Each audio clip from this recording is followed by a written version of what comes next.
Welcome to the Airmen Helping Airmen podcast. I'm your host, Khalith Wright, CEO, Air Force Aid Society. Join me as we chat with extraordinary guests, share stories, and learn how amazing people are making a difference in the lives of so many Air Force and Space Force families.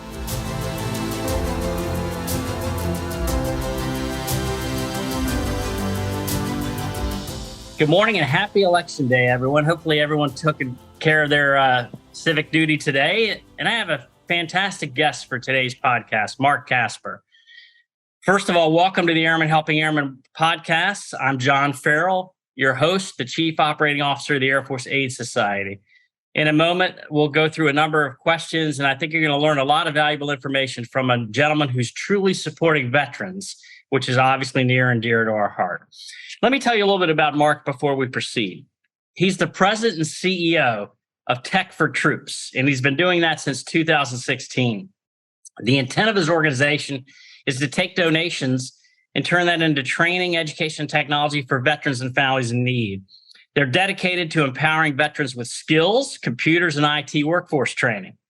And he does this through providing veterans and children of veterans with free refurbished computers and opportunities partnered through his company that provides training and networking experiences. What's great is more and more large corporations, instead of just throwing the computers to the side, are donating it to him, and he's able to refurbish them. And he has the highest standards because, as you can imagine, especially government computers that are turned over, he needs to wipe that clean and ensure that there's no issues in regards to security. So he's been certified by them that allows him to do that with the highest U.S. Department of Defense standards. He hires veterans in all areas of business and provides computer skills training. Prior to Mark starting his company, he was a manager for Federal Street Consulting. They were founded back in 2013, and their main mission was providing consulting services to federal, state agencies, educational institutions, and commercial businesses. He's also worked in things such as project management for Capital One there in Richmond, program analysts for other companies, and also Northrop Grumman in Capital One. His volunteer efforts include what we call the Liberation Family Services Organization. They're also known as LFS, and they provide transitional rapid rehousing assistance to single adult males. They're currently focusing on veterans, and the primary goal is permanent housing and self-sufficiency. Right now, they have up to 38 individuals. Probably the best thing that can be said is a quote from the president of Winville Group, who says this: Mark is an inspirational leader to both veterans and the community. Over the last several years, watching firsthand the transformation of Tech for Troops under Mark's leadership is nothing less than miraculous. Wow, you just can't get much better than that, Mark. So we'll go ahead and at the end, I will publish all the social media links so that you can review that. But first, Mark, welcome to the show. How are you today, sir? I'm doing fine, John. Thanks for having me. I really do appreciate this. I think we're going to have a good time. We're looking forward to hearing your background. So obviously I kind of gave the short commercial on your life, but tell us a little bit about your background and your career journey, your educational journey, and things along that nature.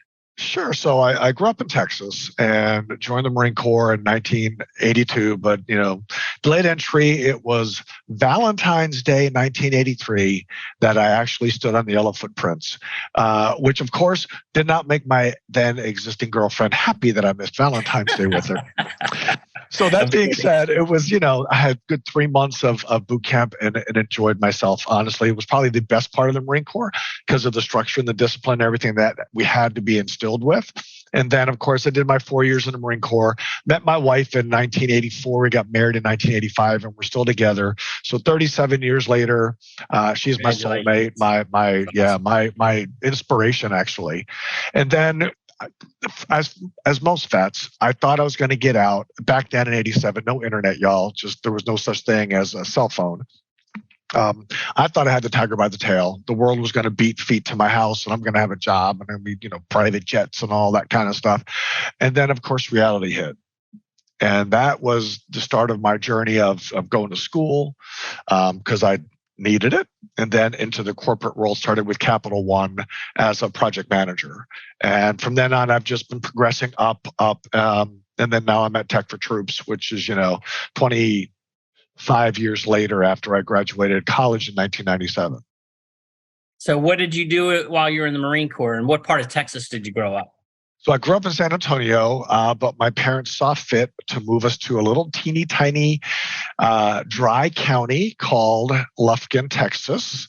That was the name of the city. I forgot the name of the county, but it was dry. So you had to drive 25 minutes to get to a drink. Of course, it was soda. It wasn't alcohol because I was too young then. Of course not. And then when I joined the Marine Corps saw fit. I wanted to be in avionics, work on airplanes. The Marine Corps saw fit to turn me into a Hawk missile technician, which, if you know what Hawk missiles are, yeah, they were.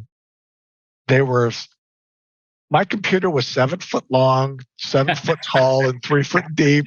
Yes. With the ticker tape on it, with little flashing lights telling us when something was wrong. That's how far back I go when I go to electronics. That's great. And, I shared earlier, we have a guest on the phone, Chris Rogers, who's our chief of staff. She lives in San Antonio currently.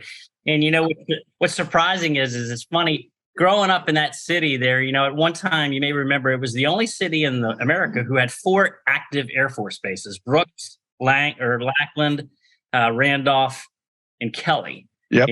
So I grew up right outside of Randolph. I'm surprised you didn't go Air Force, but we will forgive you for being lame. That's okay. We appreciate your service. Thank you again. I was heavily indoctrinated on Saturday afternoon John Wayne movies. There you go.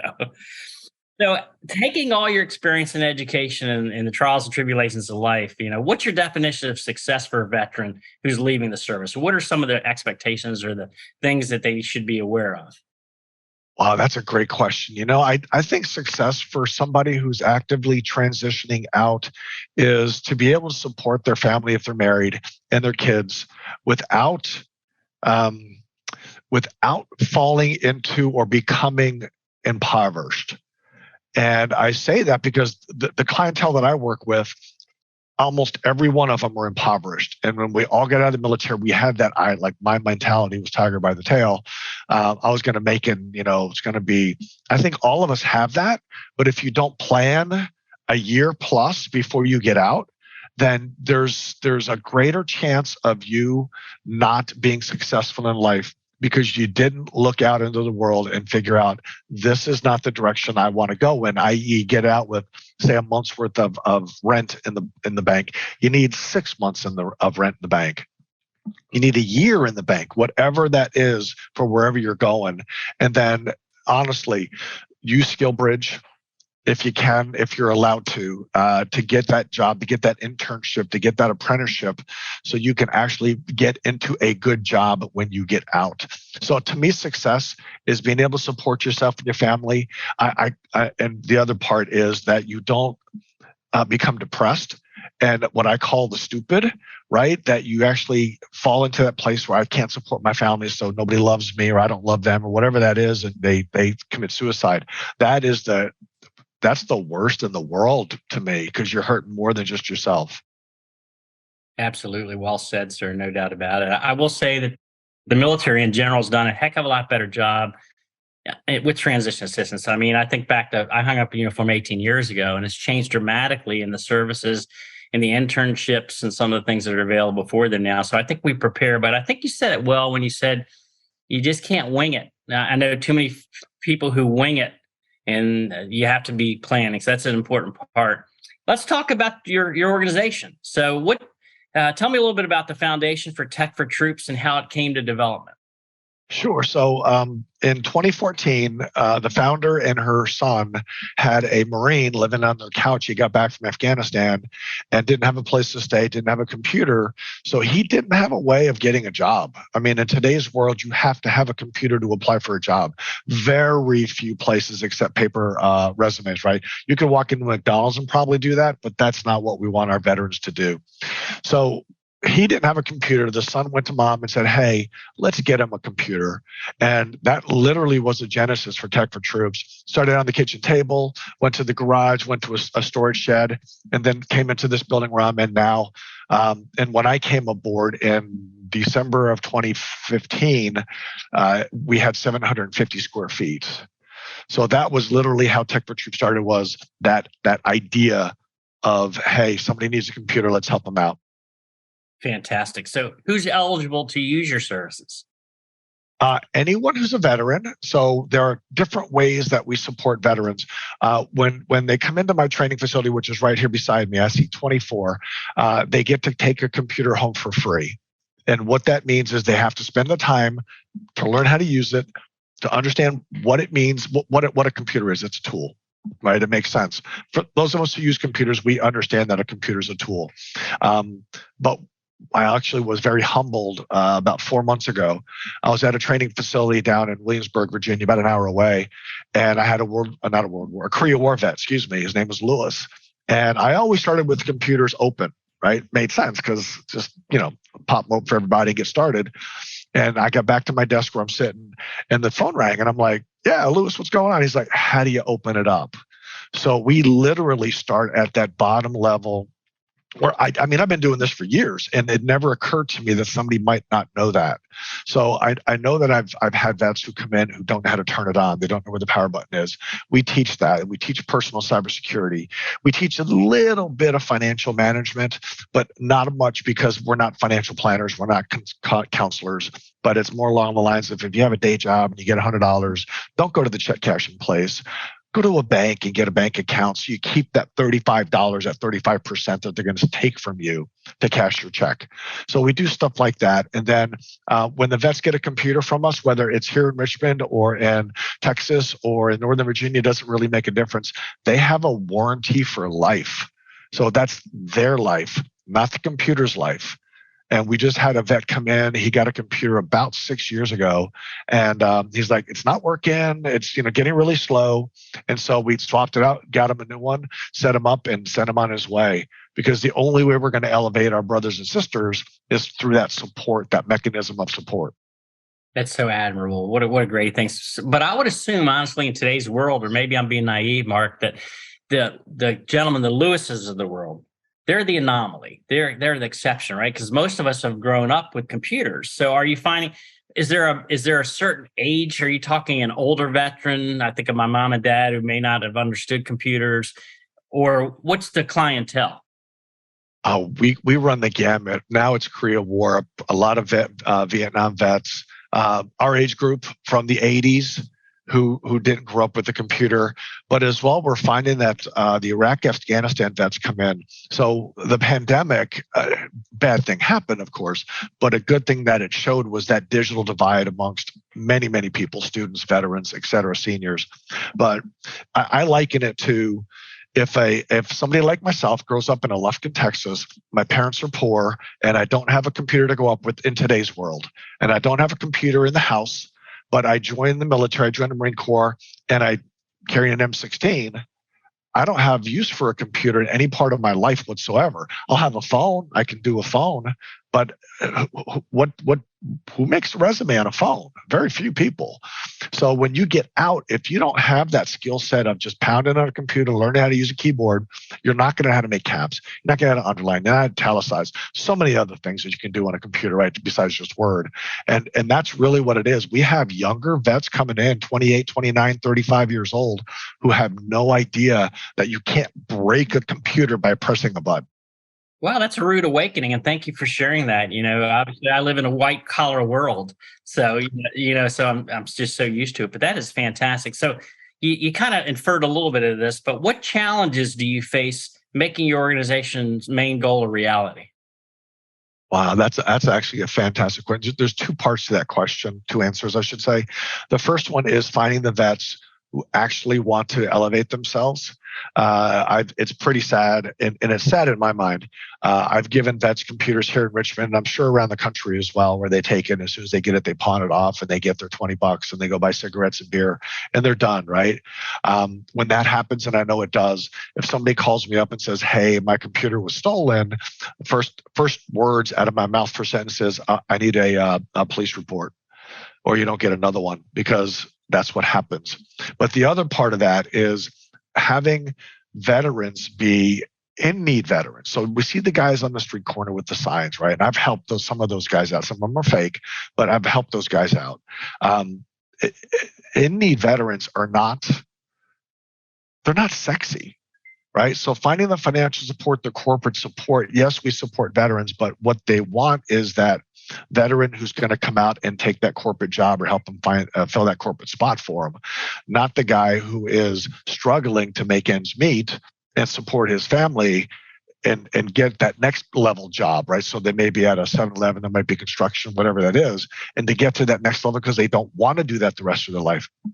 Corporations don't see that middle and beginning and middle area.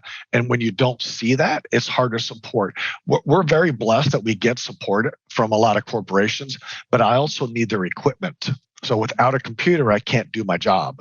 I also need the financial support to do my job. So it goes both ways. I need to have the support and have the veterans coming in, but I also need to be able to get the computer equipment and do the same thing. So that's a great segue into that, what I call the helping a referral agency. So I assume you work with local partners, government agencies. What do they do and help you for better opportunity for vets? So American Legion, VFWs, Wounded Warrior, and a few others, they send vets our way. And what that means to me is that my classroom's filled. I'm giving out computers that create success for them. It creates that rising tide lifts all boats success for everybody who comes in. When it comes to corporations, and it always is this way, success begets success. And as the Altrias and the Carmacks and the Baker Hughes and the others come in and they're like, hey, we want to support you with volunteerism, with equipment, and with money, others see that and say, well, Mark and Tech for Troops are doing something right. So how can we help them with that? And that literally is the growth. It's organic growth for us, for our support and our success. I'm glad to hear you mentioned one of those organizations. I worked for Altria for 3 years. And although I'm not crazy about their product, I'm glad that they're out there helping, which is fantastic. Absolutely. I'm for that. So let's change gears a little bit and talk more from the medical arena. So when it comes to access to medical care and rehabilitation, what kind of services do you offer? So we're not a medical place, but what I do offer is computers with a camera.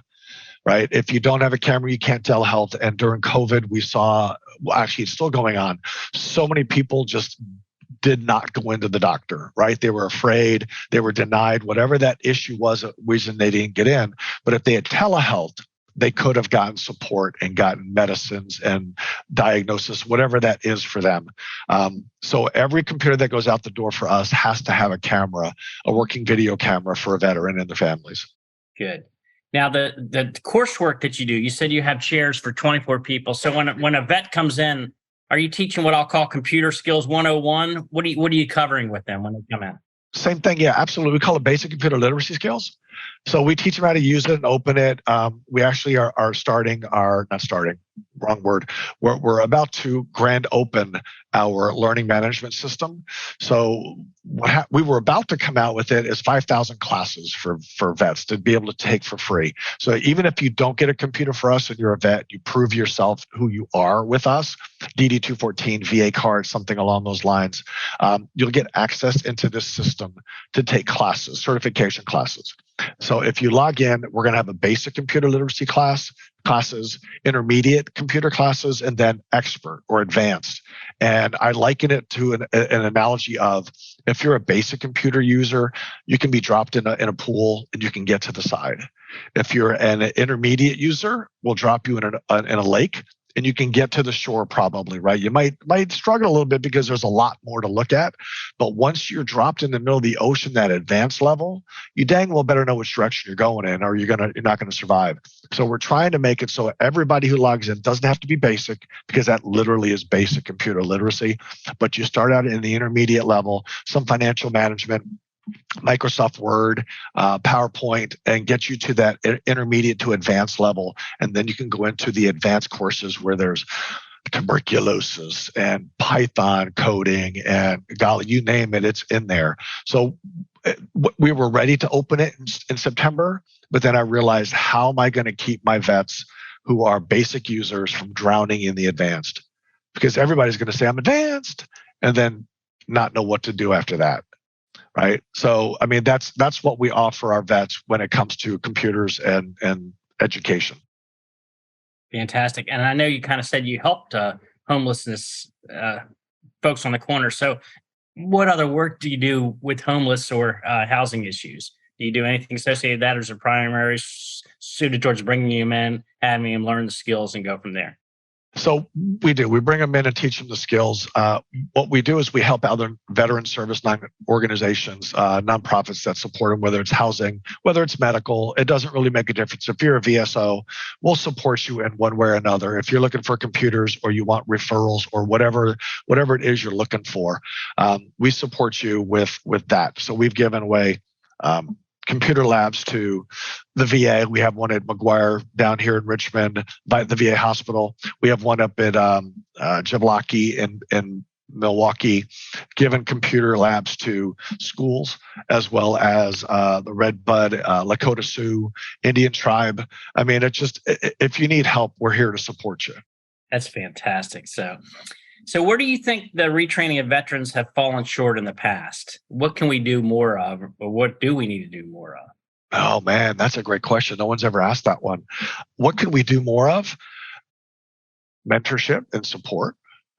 So once they leave my class, they have the opportunity to come in as much as they want, right? So we've had vets come back in 3, 4, 5 times to get additional training on a computer because they're not sure how to use it. You know, what's an F11 key, that type of thing.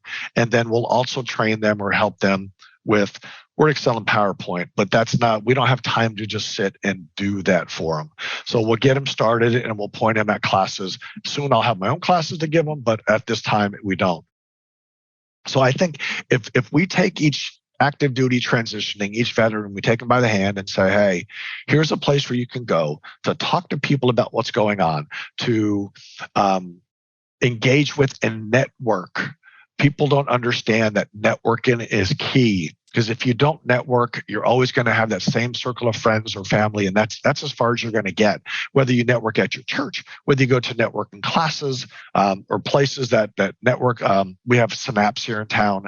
It's a nonprofit networking opportunity. Or you go to a BNI, a business networking, or whatever those is, and you join in and you start meeting people and understanding. This is what it's about. It's having conversations and understanding and listening, not just existing. That's, I think, our biggest failure is not mentoring and support.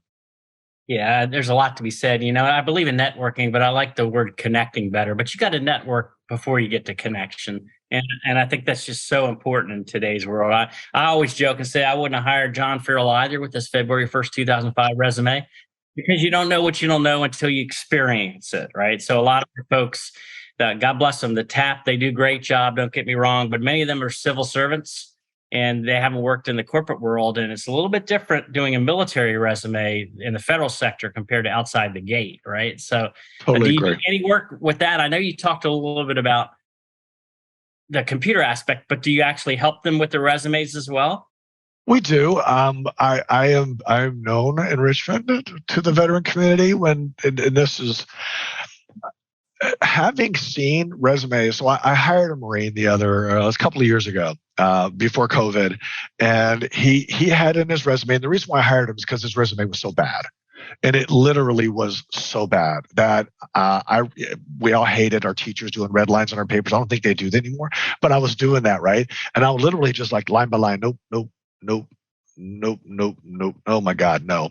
So he had stuff in there like led men into combat, was proficient on a saw. And I'm just like, you're never getting a job, dude. Yes. So I brought him in and I taught him how to, like, here's customer service. Here's how you talk to people. Here's how you do all this. And yeah, he's surviving now. He's thriving. But yes, resume I do, and I use a red pen, and I bring him in and I talk to him and I say, listen, you're not who you think you are when you put this down. Nobody wants to know that you led men into combat. Nobody does, right? Because they're afraid of you at that point. PTSD aside, they're afraid of you. So always make it a mid-level management type of opportunity. If you're a sergeant, you're leading men into combat. Mid-level manager led men into, whatever you want to call it. But yeah, we do help with resumes. I'm so happy to hear that. I do a lot of mentoring with folks that hang up the uniform. And, I was an HR guy for 16 years before I became a COO. And what I tell them is what we think is important in the military, not so much. And it's really a difference when I compare a Marine compared to an airman. Marines, I snicker, but I get a kick out of it. I'll look at their resume and it'll say things like the #1 fitness program on post, and I say, you know what? We're fat out here. We don't care about that. Don't get me wrong. That's important. Yeah. And we all should strive for fitness, but they want to know, what can you do to increase the bottom line? What can you bring to the table and stuff? And what I find is the transition, especially with my chief brethren, my E9 brethren. I jokingly tell them they go from being a hero to a zero overnight in the eyes of the civilian population. Some of them really struggle with it because their whole sense and identity is wound around that uniform. So I'm sure you have to do considerable mentoring and adjustments to, okay, that was important, but here's how you can bring it to the corporate setting. We do. And actually, one of the good things, I don't remember if I've mentioned it here in the last couple of minutes, is we hire vets, right? So I know the one about the Marine I hire, but we hire in vets, homeless vets, poverty level vets. And the idea is to train them up and get them a career. So yeah, we do everything that you're talking about, because some of the guys coming in, they have that chip on their shoulder, or they haven't figured out who they are yet. And when you don't know who you are or what you want to do in life, everybody wants the 6-figure job. There's not a person out there, I deserve $150,000 a year. You don't deserve jack squat, because you got to prove yourself first. And that's where I come from when I hire in vets is I'm very upfront with them.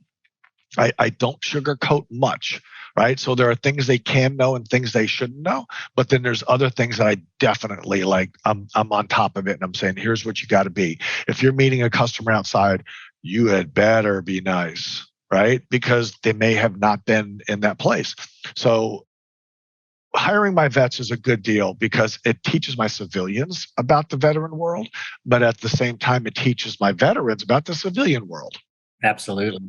So that's perfect in this portion here. So if you're going to advise or mentor a veteran, what type of purchases or opportunities do you think veterans should be looking as far as assisting them in their transition to the corporate setting? Is there anything that you say, well, you probably should go buy this, or you should probably go do that? What would you tell a veteran in that capacity? I would. So if they're in Richmond, there's two things. If they're out, and I know there's other organizations do that. One is called Boost to Suits here in town. I work with Sue very, very well. And they'll give an active duty transitioning or a veteran 3 suits, 3 quality suits, not just junk, and really good stuff. But make sure before you get out that you have at least a couple of suits, a couple of sports jackets, a couple of ties, and don't go out and spend $170 on a tie.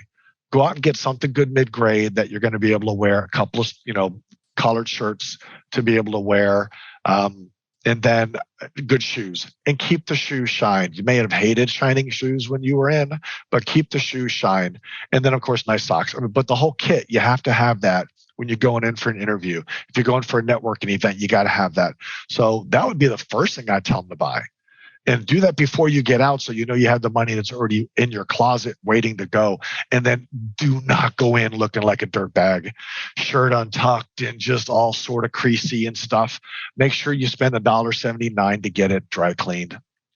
Jacket, pants, and shirt, right? Because nothing says more than first impressions, y'all. So that would be the first thing. The second thing I would do was, I don't know. What would be the second? I don't know. What would you tell somebody as they're getting out? I'd go with the suit and potentially looking for an education, but you're not buying education because it's a GI Bill. Yeah, and I think you mentioned some of it, using that network or the system that's out there that can assist you. I will tell you honestly, I've had 4 jobs since I hung up the uniform, and all 4 instances, I got the job because I knew someone. And you said it well. In today's world, we have these applicant tracking systems, and I think of my time with Altria, where all those jobs were 100K or higher. And folks would come, and in some instances, 1,500 people would post to that job. And I would tell them, I affectionately refer to it as the lottery machine. I'd go to the hiring manager. I'd say, give me 10 to 15 keywords. I'm going to put that in the lottery machine. And out of those 1,500, only 50 are going to get kicked out for them to look at. So 1,450 are in the black hole. So you better know how to distinguish yourself amongst that. So yeah, I think it's important. Some of the things you mentioned there too. So what are some barriers that you see stopping veterans from becoming members of the digital world in the workplace? lack of skills.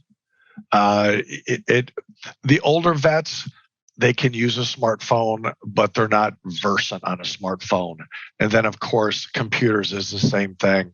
And then, honestly, the other skill that I would just, if there was a way to have in TAP, so when they're getting at the transition program, if there was a way to have a speaking class, how do you speak in front of people? How do you shake their hands? How do you look them in the eye when you're meeting them? How do you do that? How do you sit? So it's all in soft skills is what we call it, right? Out in the civilian world now.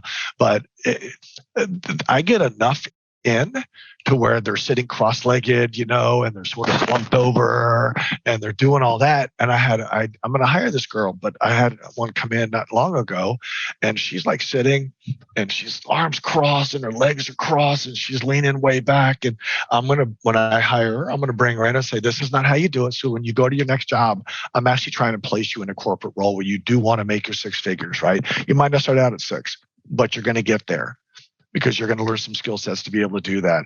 So if there was a way to teach these guys and gals how to talk and soft skills, and that's in an interview and at a dinner and right? So just go through life with that. Sure. And, I think you made some great points there. My brother, he worked in the corporate setting, and I jokingly remember this like yesterday, 18 plus years ago. He goes, you Air Force geeks, when you leave the Air Force, I know what you're going to do. I'm going to take you right now out to go to Men's Warehouse and some of these other places, because you're not going to wear that stupid, silly boat. You're not going to wear those shiny shoes. You're not going to go in there like a geek when you.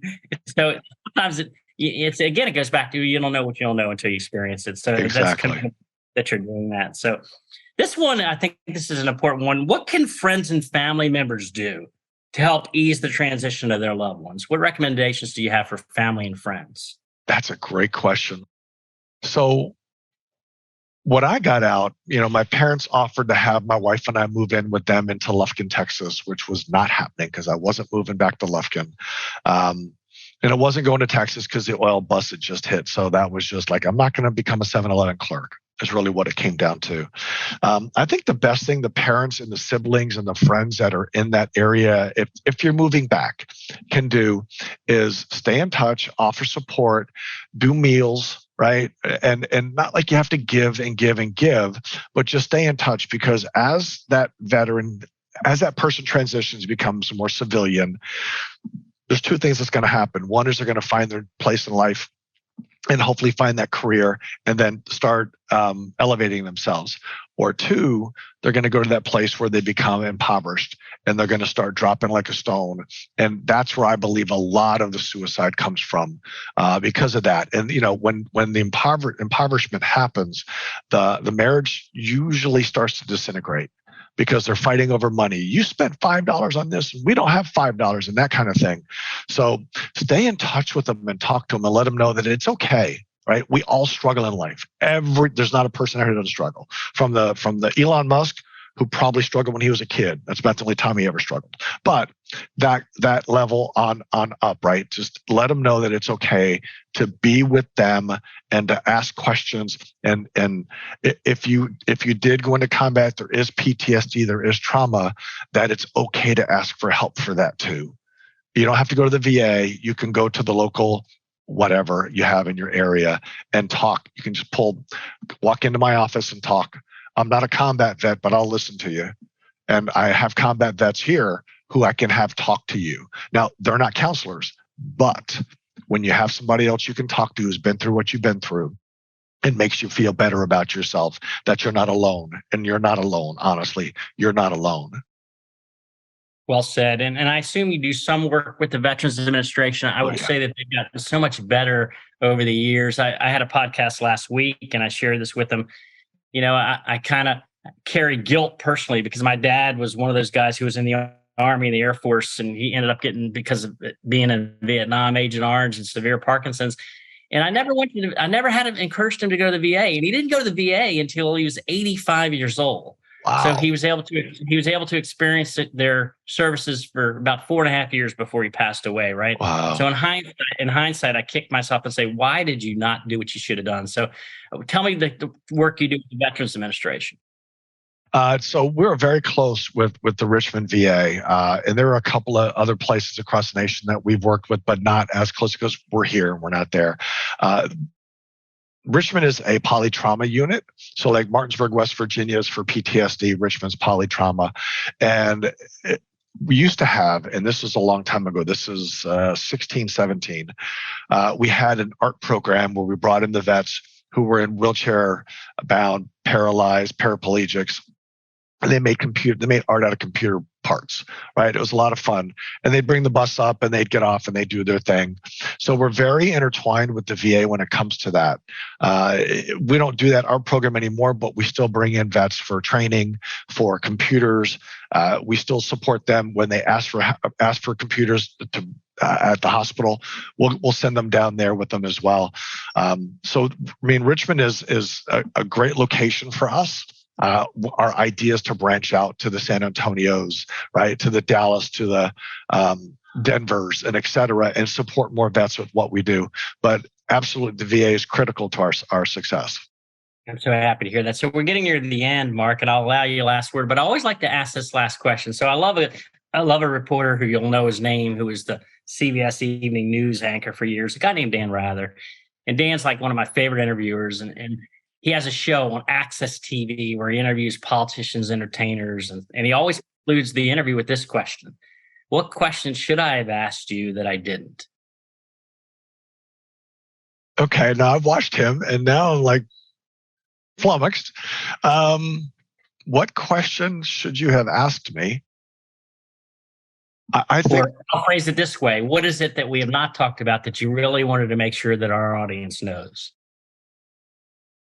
Well, I guess there's be a couple of things. One is how to support us. So, you can go to our webpage, techfortroops.org, and I know this is going to be, posted up there with it. But we have what's called Give Back Box. And for $20, you can ship us up to 35 pounds of electronics equipment. So we keep it out of the landfill. And that is huge for us, is the e-waste. One of the startling stats that I came across a while ago, but it really just like, boom, we, the world, not the United States, throw 40 million tons of computer waste in the landfill every year. That's akin to 800 laptops a minute being thrown in the trash. Crazy. So imagine what Tech for Troops could do with those laptops if you just gave me, 24 hours of laptops? Think about that. And that's what I'm asking is for the support that, right? And if your company does matching funds and you're like, hey, I love this guy, I'd love to support him with $25 a month, do the matching funds so we get 50 instead of 25, but we would love to receive that kind of support as well. That's key. We can't complete our mission without the funding and without equipment. Fantastic. And I'm so happy to hear that. And we'll make sure we spread the word. So I leave last words to you, Mark. Anything else you want our audience to know about before we conclude? Absolutely. So I was at Nellis Air Force Base in 1985 when I was out there for Red Flag. And the Air Force, I was in your condemned barracks. And it was better than the Marine Corps brand new barracks. So you're right. I probably should have joined the Air Force, but I love my Corps. Yeah, it's so funny you mentioned that, because whenever I was, especially if I had a joint environment, whenever I was there and I heard some airmen griping about trivial matters, I always used the gunny sergeant who was on our counselor as, I called him the barometer, because when he heard enough trivial Air Force nonsense, his quote was, our idea of quality of life is having a tent with a window in it. Get over it. Yeah, so you're absolutely right. Get over it. Yeah. Well, I want to thank you, and we will make sure, Mark, that we provide all of your social media links, and hopefully we can bring you some money in the door as well. Ladies and gentlemen, this has been the Airmen Helping Airmen podcast. I want to thank Mark Casper, Tech for Troops, President and CEO, for being with us. Have a great Air Force and Marine Day. Take care, everybody. Semper Fi, thank you.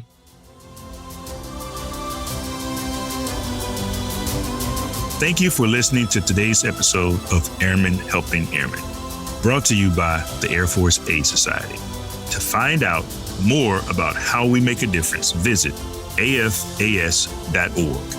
And then be sure to search for Airmen Helping in Apple Podcasts, Google Podcasts, Spotify, or anywhere else podcasts are found, and click subscribe so you don't miss any future episodes. On behalf of everyone at the Air Force Aid Society, thanks for listening and join us on social media.